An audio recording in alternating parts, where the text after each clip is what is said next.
50তম BCS পরীক্ষা দিলাম মাত্র 30 বছর বয়সে। আমার পরীক্ষা কেন্দ্র নাসিরউদ্দিন পাটোয়ারি এবং মির্জা আব্বাসের এলাকায়, মানে ঢাকা আটে, একদম পুরোপুরি ব্যাটেল গ্রাউন্ড।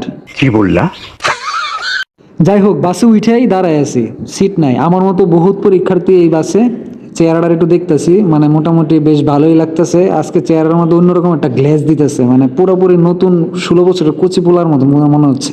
বাস থেকে নেমেই নিলাম রিক্সা। রিক্সায় উঠে এদিক ওদিক তাকাইতেছি আর নাসিরউদ্দিন পাটোয়ারি আর মির্জা আব্বাসের ব্যানার, ফেস্টুন ইত্যাদি দেখতেছি আর ভাবতেছি কোনটা যাবে, শাপলাকলি না দানের শীষ। গণভোটে হ্যাঁ ভোট দিন। আমার ঠিক পিছনে দেখা যাচ্ছে বিখ্যাত একটা বিল্ডিং। এই বিল্ডিং এর নাম কি বলতে পারবেন? পৌঁছে গেলাম আমার পরীক্ষা কেন্দ্রে, Kamalapur Sher e Bangla railway school and college. এই মামার ব্যবসা আজকে পুরোপুরি লালে লাল, বিনা পুঁজিতে ব্যবসা। কোন ব্যবসার কথা বলতেছি যারা জানেন কমেন্ট সেকশনে জানান।